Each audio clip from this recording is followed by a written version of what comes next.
ඇත්තටම මොකක්ද මෙතන උනේ? පොලිස් නිලධාරියෙක් සහ නීතිඥවරයෙක් අතර ඇතිවෙච්ච ගැටුම සම්බන්ධව සත්‍ය කතාව ඔබට මේ වීඩියෝ එක තුලින් දැනගන්න පුළුවන්.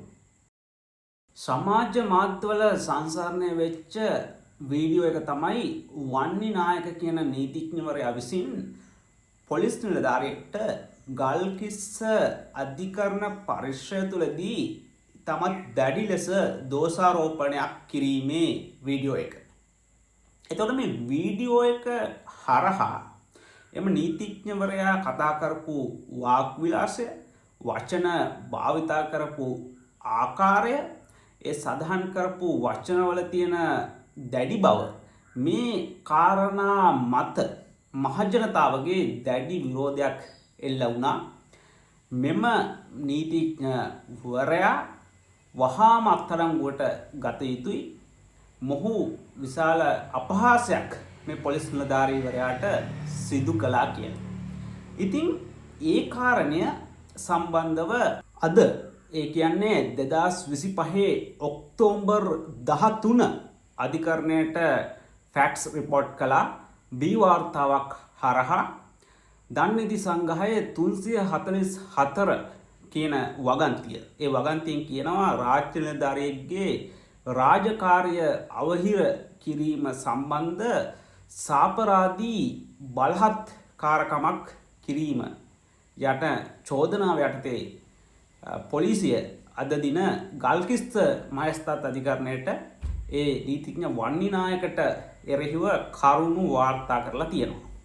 එතකොට මෙතනදී අනුර මැද්දගොඩ ජනාධිපති නීතිඥවරයා විසින් නීතිඥ වන්නි නායක මහතා නියෝජනය කරලා ඔහු වෙනුවෙන් අපිය වෙලා ප්‍රකාශ කරලා තියෙනවා ඔක්තෝබර් 18 වෙනිදා නීතිඥ වන්නි නායක අධිකරණයේ ඉදිරිපත් වෙලා පෙනී සිටිනවා කියන පොරොන්දුව දීලා තියෙනවා. දැන් මෙතන තියෙන අනිත් ගැටලුව තමයි මේ පොලිස් නිලධාරීවරයා ඇත්තටම මේ පහර දීමක් සිදු කළාද මේ නීතිඥ වන්නි නායක මහතාගේ ජූනියර් ලෝයට. මේ ගැටලුව තාම විසඳිලා නැහැ. සමාජයේ ස්ථාවර වෙලා තියෙන්නේ මේ පොලිස් නිලධාරීවරයා මෙසේ පහර දීමක් සිදු කළේ නැහැ කියන කාරණේ. මොකද සමාජය දකින්නේ වන්නි නායක කියන නීතිඥවරයා විසින් අර පොලිස් නිලධාරියාට දෝෂාරෝපණය කිරීම සම්බන්ධ වීඩියෝ එක. හැබැයි අපි ගාව වීඩියෝ එකක් නැහැ තාම අර පොලිස් නිලධාරිවරයා අර නීතිඥවරයාට පහර දීම සම්බන්ධව. දැන් ඇත්තටම අර පොලිස් නිලධාරීවරයා නීතිඥවරයාට පහර දීලා තියෙනවා නම් ඒ සම්බන්ධව සමාජයේ ප්‍රතිචාරය මීට වඩා වෙනස් වෙනවා. ඒ සම්බන්ධව වීඩියෝ එකක් තිබ්බනම් CCTV පරීක්ෂාවට ගල්කිස්ස මහේස්ත්‍රාත්වරිය විසින් නියෝග කරලා තියෙනවා. හැබැයි තාම ඒ සම්බන්ධව නිසි තොරතුරු එළිදරව් කරලා නැහැ.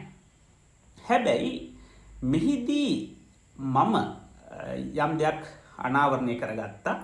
ඒ තමයි මේ නීතිඥ වන්නි නායක පොලිස් නිලධාරීවරයාට දැඩි ලෙස දෝෂාරෝපණය කරන මේ වීඩියෝ එකේ යම් තැනක යම් පොඩි රෙකෝඩින් එකක් තියෙනවා. ඒක හොඳට කන් දීලා ඇහුවොත් තේරෙනවා.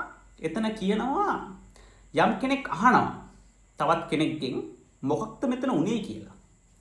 එතකොට අනිත් කෙනා ඊටමත් පහත් කරලා තමන්ගේ හඬ ඒ කටහඬෙන් ප්‍රකාශ කරනවා මෙතන වාහනේ ගන්න කිව්වා මට අනම්මනම් කියාගෙන ආවා දෙකක් යන්න කියලා. අපි මේ වීඩියෝ එකේ මේ පොඩි කෑල්ල බලමු.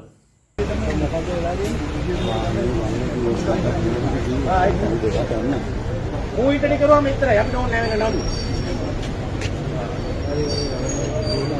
නොතියාගන්න සාධාරණ හැබැයි මේ රෙකෝඩින් එකේ කිසිම තැනක අපිට හොයාගන්න බෑ මේ අදාළ පොලිස් නිලධාරියාද මේ රෙකෝඩින් එකේ කතා කරන්න කියලා. හැබැයි අපිට සාධාරණ සැකයක් මෙතනින් ඇති වෙනවා මේ පොලිස් නිලධාරියා මේ ප්‍රකාශය සිදු කළාද කියන කාරණය සම්බන්ධව. ඊට හේතුව තමයි මෙතන කිසිම තැනක ප්‍රකාශ කරන්නේ නැහැ නීතිඥවරයා විසින් පොලිස් නිලධාරියාට පහර දුන්නා කියලා. පොලිසිය ඒ වගේම පොලිස් නිලධාරියා ඒ වගේම නීතිඥවරු සියලු දෙනා ප්‍රකාශ කරන්නේ පොලිස් නිලධාරියා විසින් නීතිඥවරයාට පහර දුන්නා කියන එක. එතකොට මේ රෙකෝඩින් එකේ අර දෙකක් ඇන්න කියලා හිමීට කියන තැනින් අපිට ගම්‍ය වෙන්නේ මේ පොලිස් නිලධාරියා මේ ප්‍රකාශය සිදු කරන්න ඇති කියලා යම් කෙනෙක්ට කියන්න පුළුවන්.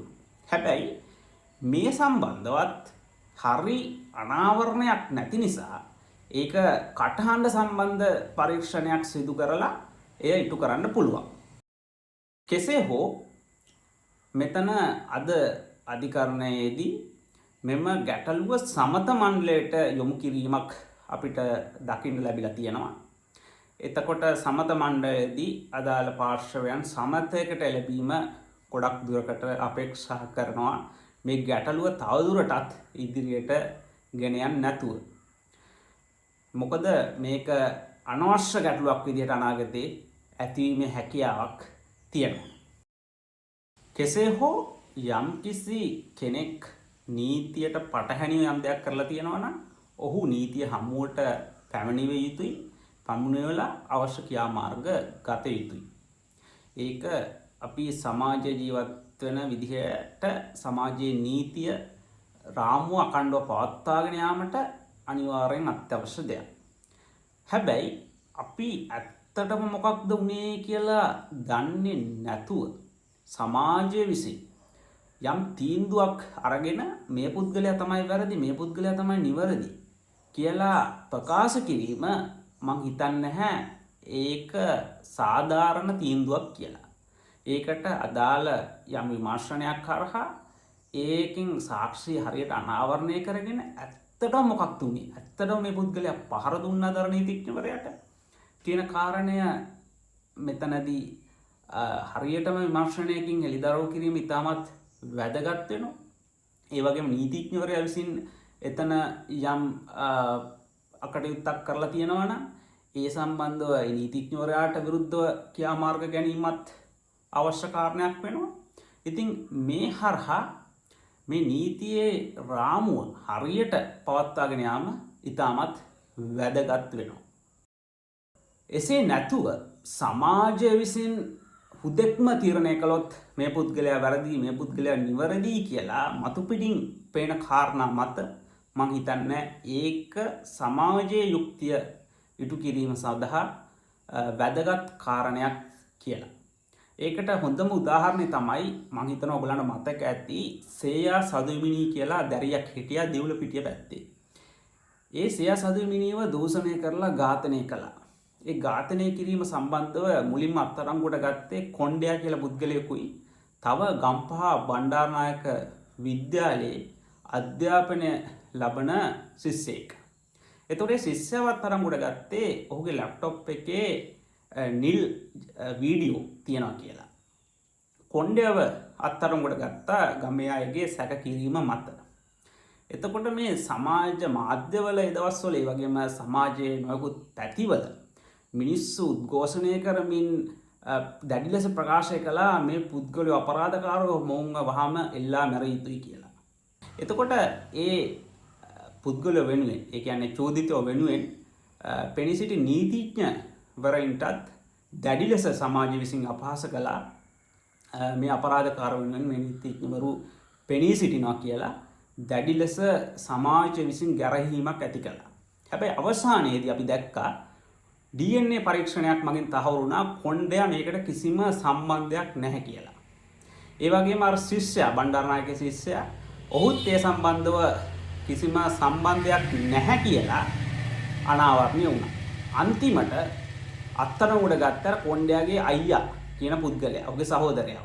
ඔහු තමයි අන්තිමට එක කළා කියලා සැකපිට අත්අඩංගුවට අරගෙන නඩු පැවරීම සිදු කළේ.